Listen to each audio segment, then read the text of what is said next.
देखो क्या चल रहा था, इंडा बायोपोलैरिटी वर्ड बुक का क्या चल रहा था, सिर्फ इंडा बायोपोलैरिटी की बात कर रहे थे। तो इसमें से कौन कौन से टॉपिक कवर कर चुके थे हम? टॉपिक देखे थे इंडा बायोपोलैरिटी में, फीचर्स ऑफ यूएसएसआर देखे थे, उसके फीचर क्या थे यूएसएसआर के, क्या क्या चीज़ें पाई जाती थी यूएसएसआर को, कह सकते हैं जो यूएसएसआर बनाती थी।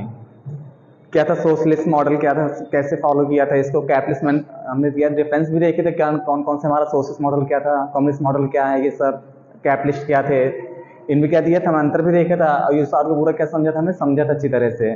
फिर कंपैरिजन भी हमने किया था इसी के बीच में कि वैसे इकॉनमी यूएसएसआर को देखा था हमने क्या क्या कैसे किया था। फिर अब देखते हैं नेक्स्ट टॉपिक हमारा कहाँ से स्टार्ट होता है, इंडा बायोपोलैरिटी का ही reason for the collapse of the disintegration of USSR. Reason क्या बनते हैं यूएसएसआर के डिसइंटीग्रेशन होने के, याद रखना कौन कौन से रीजन्स बनते हैं। तो पहले जैसे रीजन्स देखेंगे, इकोनॉमिक स्टैग्नेशन होता है। स्टैग्नेशन क्या होता है, मतलब कि क्या हो गया इकोनॉमी में, कि इकोनॉमी को ना बढ़ रही थी इकोनॉमी ना तो घट रही थी, एक जगह पर आकर इकोनॉमी क्या हो जाती है, इनकी रुक जाती है। मतलब क्या था स्टैग्नेशन का मतलब क्या है, इकोनॉमी क्या हो जाती है, एक जगह रुक जाती है, ना बढ़ रही थी ना घट रही थी। कह सकते घटेगी, जब बढ़ रही थी तो घट ही रही होगी, ये तो रुकी थी बिल्कुल से, तो कोई फायदा नहीं हो रहा था इस सिस्टम को। तो डिसइंटीग्रेशन देखो क्या क्या है, पहला क्या बना इकोनॉमिक स्टैग्नेशन, मतलब क्या था इकोनॉमी क्या हो जाती है आकर इनकी रुक जाती है एक जगह पर। फिर दूसरा रीजन क्या बनता है, अफगानिस्तान मैंने बताया था, अफगान वार के विषय में मैंने कहा था कि एक टॉपिक तुम लोगों के सिलेबस में था, लेकिन अब क्या कर दिया, हटा दिया गया उसको। तो अफगानिस्तान की इन्वेशन होता है 1979 में। यूएसएसआर क्या करता है, अफगानिस्तान को अपने अंडर में लेने की कोशिश करता है, तो अपने आर्मी को कहाँ डिप्लॉय कर देता है, कह सकता है अफगानिस्तान में। यूएसएसआर क्या करता है, अपनी आर्मी को कहाँ डिप्लॉय करता है, अफगानिस्तान में। अफगानिस्तान में क्यों डिप्लॉय कर देता है कि अफगानिस्तान को क्या करेगा, अपना अलायंस बना देगा। ये कोशिश करता है, कौन कोशिश करता है, यूएसएसआर, याद रखना, अफगानिस्तान को अपने अंडर में लेने के लिए। तो वहां पर क्या होता है, बहुत सारा पैसा इन्वेस्ट करता है, आर्मी लगाता है, अफगानिस्तान को पूरा मॉडर्न बना देता है। मैंने पहले ही बता रखा था। अब फिर कैसे अमेरिका एंट्री करता है यहाँ पे, और कैसे एट लास्ट में किसे जाना पड़ जाता है, यूएसएसआर को। लेकिन क्या हुआ, उसने अपनी आर्मी लगा करके अपना पैसा इन्वेस्ट कर दिया, कहाँ पे पैसा लगा दिया, अफगानिस्तान को, लेकिन उसका कुछ रिजल्ट नहीं निकला, और एट लास्ट में क्या करना पड़ता है, उसे वहां से जाना पड़ जाता है 89 के आसपास में। तो उसने अपने आर्मी लगा करके बर्बाद कर लिया अपने आप को, पैसा वगैरह को भी इन्वेस्ट किया, कहाँ लगाया, अफगानिस्तान में, लेकिन उसका रिजल्ट कुछ नहीं निकलता। दूसरा रीजन क्या बन गया, पहला क्या रहा है इकोनॉमिक स्टैग्नेशन हो गया, दूसरा क्या था अफगानिस्तान इन्वेजन हो गया, याद रखना अच्छी तरह से। फिर जो थर्ड हमारा कहेंगे इंक्रीज क्या था, वेजेस, कहते shortage of the food products. इसमें क्या रहा था, जो महंगाई रेट यहाँ पर क्या रहती लगातार बढ़ती चली जा रही थी, याद रखना।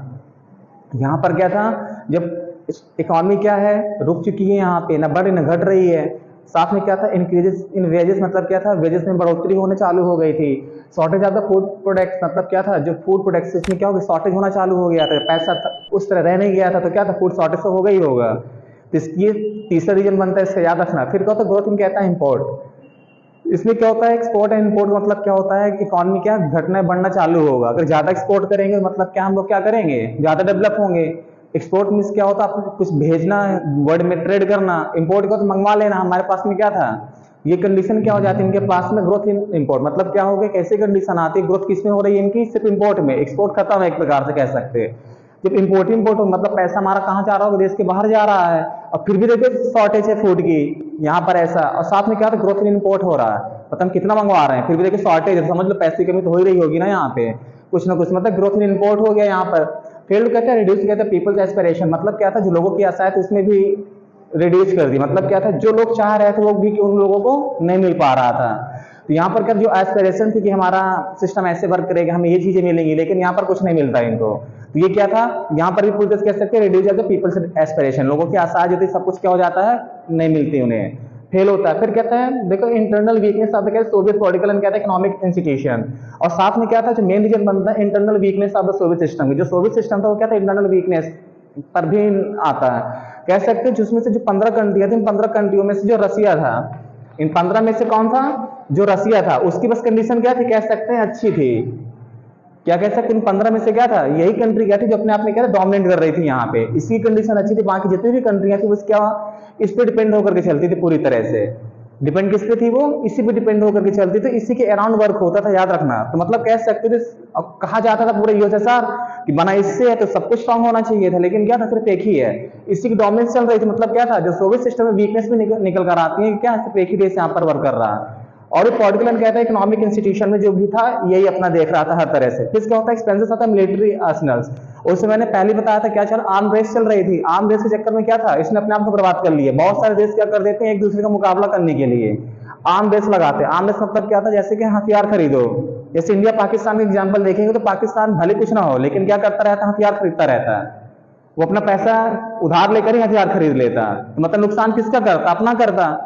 भारत भी क्या करता है, ये भी बहुत सारा पैसा क्या करता है, हमें बहुत सारा अपना बजट कहाँ शेयर करना पड़ जाता है, यानी आर्मी में एक्सपेंसेस में लगाना पड़ता है। तो जो देश का क्या करता है, सीधी तरह से नुकसान करता है। ये कि नुकसान किसका होता है, एक देश का नुकसान होता है, याद रखना।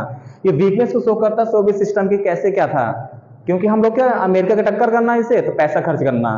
तो ये क्या था, एक्सपेंसिव था, मिलिट्री आर्सेनल्स वगैरह हो रहा था। फिर क्या था, इसमें अवेयरनेस आता है, मांग करो सिटीजन ऑफ यूज। अब क्या होता है, अवेयरनेस आती है। अवेयरनेस कैसी रही यहाँ के लोगों में, क्योंकि यहाँ के लोगों को मालूम चल जाता है कि वेस्ट कैसे प्रोग्रेस कर रहा है। यहाँ के लोगों में क्या अवेयरनेस आती है। अवेयरनेस मतलब क्या था, लोग जानते हैं कि वेस्ट में कैसे प्रोग्रेस हो रही है, और ये तो सर कैसे हमको बेवकूफ बना कर रख रहा था पूरी तरह से। ये जो कहता था ऐसा कुछ नहीं है यहाँ पे, लेकिन क्या जो वेस्ट की ओर देखते हैं तो वहां पर क्या था, ज्यादा डेवलपमेंट होता है, तब ये समझते कि नहीं यहाँ पर कुछ ना कुछ गड़बड़ है। यहाँ पर क्या था, अवेयरनेस आती है लोगों के बीच में, ये सारे के जो भी थे। फिर क्या था, फिर देखो क्या अनकाउंटेबिलिटी, या फिर कम्युनिस्ट पार्टी। एक होता काउंटेबल गवर्नमेंट, दूसरा क्या था अनअकाउंटेबल। मतलब क्या था, यहाँ की जो पार्टी थी कह सकते हैं अनअकाउंटेबल थी, किसके प्रति, लोगों के प्रति। कुछ भी हो जाए वो कोई भी जवाबदेह नहीं थी यहाँ की। यहाँ की गवर्नमेंट क्या थी, कुछ भी हो जाए देश में जवाबदेह नहीं, ना कुछ किसी को आंसरेबल थे, किसी को आंसर दे, अनकाउंटेबिलिटी थी पूरी तरह से यहाँ पे। फिर लास्ट में क्या यहाँ पर देखेंगे क्या आता है कुछ, फिर एक व्यक्ति निकल कर आता है 1985 में जो गोर्बाचेव के नाम से आता है, और उसके रिफॉर्म को क्या कहा जाता है, गोर्बाचेव रिफॉर्म कहा जाता है। याद रखना कौन सा रिफॉर्म लेकर के आया, गोर्बाचेव रिफॉर्म। गोर्बाचेव रिफॉर्म लेकर के आता है, ये क्या करेगा 1985 में रिफॉर्म लेकर के आए, कुछ डेमोक्रेटिक लेकर के आए। देखो यहाँ पे नेक्स्ट क्या है हमारा, इनएफिशिएंसी। आप देखते सोवियत सिस्टम, कौन कौन सी कमियां थी जो सोवियत सिस्टम में देखते हैं यहाँ पे। तो क्या था, वेरी कहते ब्यूरोक्रेटिक, कहते अथॉरिटेरियन। याद रखना, अथॉरिटी से बना, याद रखने वर्ड। मतलब क्या हो जाता है यहाँ पे, कहते ब्यूरोक्रेटिक। मतलब यहाँ की गवर्नमेंट क्या थी, ब्यूरोक्रेटिक। मतलब ऐसे ब्यूरोक्रेटिक थी, अपनी अथॉरिटी को शो करती रहती थी हमेशा। कभी भी इस रीजन में कभी भी कुछ भी दंगे होते थे, या कभी भी यहाँ की पब्लिक क्या करती थी, डिमांड करती किसी भी तरह से। तो यहाँ की अभी तक जो रेड आर्मी थी वो क्या करती थी, आसानी से जाती थी यहाँ पे, उसको सप्रेस कर दिया करती थी। लेकिन यहाँ की जो ब्यूरोक्रेटिक, जो अथॉरिटेरियन ऐसी जो बनी हुई सोसाइटी यहाँ की, ये क्या कर रही थी, वहाँ पर सप्रेशन की पॉलिसी के तहत अभी तक सक्सेस थे यहाँ पे।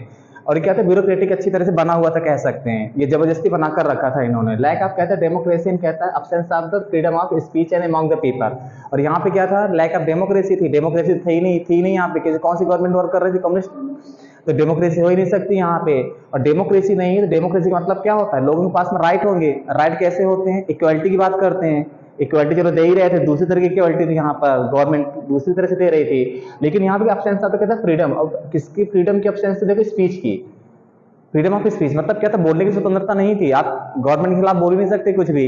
जब बोल नहीं सकते मतलब क्या है, ब्यूरोक्रेटिक क्या कर रही होगी, अगर कोई बोलोगे तो सीधे क्या किया जाएगा, जेल में डाल दिया जाएगा तुम्हें, ये सप्रेस किया जाएगा किसी भी तरह से। तो यहाँ पर क्या था, ये सब चीज चल रही थी यहाँ पे, याद रखना। फिर क्या था, इंस्टीट्यूशन क्या थे, नीडेड रिफॉर्म। जो इंस्टीट्यूशन था उसको क्या था, रिफॉर्म की आवश्यकता थी। किसकी आवश्यकता थी, इंस्टीट्यूट की एक रिफॉर्म की आवश्यकता थी। जिससे रिफॉर्म किया जाएगा कि कम्युनिस्ट पार्टी कहता है टाइट कंट्रोल, आप कहता है अकाउंटेबल। मतलब क्या था, अनअकाउंटेबल जो थी उस पूरी तरह से। तो जो कैसा कंट्रोल की कम्युनिस्ट पार्टी, जो टाइट कंट्रोल बनाकर रखी थी यहाँ पे, लोगों को ना बोलने की स्वतंत्रता, तो बात नहीं कर सकते गवर्नमेंट के खिलाफ में। तो यहाँ पर क्या था, जो टाइट कंट्रोल करके रखी थी, कोई भी अनकंडीशनल, मतलब पूरी तरह से अनअकाउंटेबल, यानी कि अनअकाउंटेबल गवर्नमेंट थी पूरी तरह से। किसी भी तरह से यहाँ पर क्या था, लोगों को कुछ सुविधाएं नहीं थी, ना तो आंसरेबल थी कि आपको कुछ आंसर देंगे। कोई भी देश में कुछ भी हो जाए, कोई भी पीपल्स पूछ नहीं सकता तो गवर्नमेंट ऐसा क्यों कर रही है। आदिवासी पूरी तरह से यहाँ पर क्या था, ऐसा यहाँ पर सिस्टम चल रहा था। The people from one other region क्या था, फेल्ट नेग्लेक्टेड एंड सप्रेस्ड। मतलब क्या था, जो 15 स्टेट थे इनमें जो अदर रीजन्स के लोग थे, वो अपने आप को क्या फील कर रहे थे, नेग्लेक्टेड फील कर रहे थे। यस, और क्या फील, सप्रेसमेंट दबे हुए फील कर रहे थे। अब मेन, क्योंकि मैंने पहले ही बताया था, उन 15 में सिर्फ एक कंट्री ऐसी थी जो क्या थी, काफी मजबूत थी, और वो क्या था, रसिया। मतलब क्या था, उसी के सब कुछ चल रहा था। बाकी जितनी भी कंट्रियां थी वो क्या अपने आप को क्या फील कर रही थी, सप्रेस फील कर रही थी। क्योंकि रशियन रिवॉल्यूशन जब होता है 1917 में, वो कहीं ना कहीं लाए गए थे ना ये, तो कैसे एक होने का ऐसा आ सकता कुछ भी। तो वो भगने की कोशिश यहाँ लगे थे बस, ये किसी तरह से अपने आप को क्या फील कर रहा है, नेग्लेक्टेड फील कर रहे थे, सप्रेस फील कर रहे थे कि हमें ऐसा किया गया हमारे साथ में। फिर क्या होता है डोमिनेंट स्टेटस ऑफ रशिया, मैं बात कर रहा था उन 15 में से क्या था, किसका है सबसे ज्यादा स्टेटस, किसका था, रशिया का। तो रशिया को क्या मिलता है, ज्यादा पावर थी उन 15 में से। जो डोमिनेंट अपने आप को शो कर रहा था वो कौन था, रशिया था। रशिया सब कुछ चला रहा था। और जब डिसइंटीग्रेट होता है तो पूरी अथॉरिटी कौन लेता है अपने ऊपर, रशिया ही लेता है। आज क्या वर्ल्ड में रशिया ही तो है, ये तो साथ खत्म हो चुका। तो क्या था, डोमिनेंट स्टेटस किसका था, रशिया का था। फिर क्या होता है, एक व्यक्ति निकल कर आते हैं, गर्बाचेव। फिर क्या होता है लास्ट में, गर्बाचेवन कहते हैं डिसइंटीग्रेशन। इनका रोल क्या होता है डिसइंटीग्रेशन में, ये अच्छा करने हो गया बुरा इनके साथ में, अरे उल्टा हो जाता है, एंटी क्लाइमेक्स हो जाता है, कुछ दूसरा करना चाह रहे तो हो जाता है कुछ दूसरा। गर्बाचेव क्या होते हैं 1985 में क्या बनते हैं, यहाँ के जनरल सेक्रेटरी बनते हैं। जनरल सेक्रेटरी बनते हैं जैसे पीएम होता है हमारे देश का, वैसा कुछ पद उस समय। तो यहाँ पर क्या होता है, ये जनरल सेक्रेटरी बन जाते हैं और देखिए क्या क्या रिफॉर्म लेकर के आते हैं। ये कैसे रिफॉर्म लेकर आना चाहते हैं, डेमोक्रेटिक रिफॉर्म लेकर आना चाहते हैं कि लोगों को कुछ राइट्स दिए जाएं कि ठीक है आप जा सकते हो, घूम सकते हो, बोल सकते हो, ऐसे कुछ राइट्स देते हैं यहाँ पे लोगों को। और इनको राइट्स पसंद आते हैं तो लोग और डिमांड करता है और तेजी से। इन्हीं के लिए उल्टा हो गया है जो करना चाह रहे थे, क्योंकि अभी तक कहीं रिवोल्ट हो रहे थे तो रेड आर्मी चाहती थी, 4 हाथ लगाती थी, शांत हो जाता था वो व्यक्ति। भीड़ भाड़ होती थी, गोल खत्म कर दो, सप्रेस कर दो मूवमेंट को, कोई कुछ भी करे खत्म करो उनको, ऐसा चलता था। लेकिन ये रिफॉर्म लेकर क्या डेमोक्रेटिक स्टाइल में, इनके लिए महंगा पड़ता है। मिखाइल गोर्बाचेव कहता है, देखो कहता है who had become the general secretary, अब तक कम्युनिस्ट पार्टी क्या बनते हैं, जनरल सेक्रेटरी बनते हैं कम्युनिस्ट पार्टी के। और कब बनते हैं ये, 1985 में। क्या बन गया ये, जनरल सेक्रेटरी बन गए, किसके बन गए, 1985 में। और ये क्या चाहते हैं, वांटेड टू कहता है रिफॉर्म द यूएसएसआर। ये क्या करना चाहते थे, यूएसएसआर को रिफॉर्म करना चाह रहे थे। रिफॉर्म मतलब क्या था, सुधारना चाह रहे थे, जो लोग चाह रहे हैं उनको देना चाह रहे थे कुछ ना कुछ। तो ये क्या लेकर आते हैं, रिफॉर्म लेकर के आते हैं। रिफॉर्म कैसे होते हैं, रिफॉर्मर कहता है नेसेसिटी, कहता है कीप यूएसएसआर, कहता है एटलीस्ट इंफॉर्मेशन टेक्नोलॉजिकल फील्ड में, क्योंकि जो बताया था उस समय क्या था, टेक्नोलॉजिकल ज्यादा सक्सेस मिल रही थी वेस्ट को। तो ये भी क्या चाह रहे थे कि जो टेक्निकल होगा तो क्या हो, रिफॉर्म आए। तो ऐसे चेंज लेकर आना चाह रहे थे कि हम क्या करें, जो यूएसएसआर है वो किसमें आ जाए, आगे आ जाए, इसमें इंफॉर्मेशन टेक्नोलॉजी में क्या हो जाए, बहुत आगे निकल जाए। और रिवोल्यूशनरी कहता है टेकिंग प्लेस इन, कहता है वेस्ट, जो और क्या करे, एक ऐसा स्थान रखे जो वेस्ट में चलता ना अभी तक, वेस्ट को क्या कर सके, चैलेंज कर सके, कुछ ऐसा रिफॉर्म लेकर के आना चाह रहे थे। और कौन लाना चाह रहा था, गोर्बाचेव लाना चाह रहे हैं, याद रखना।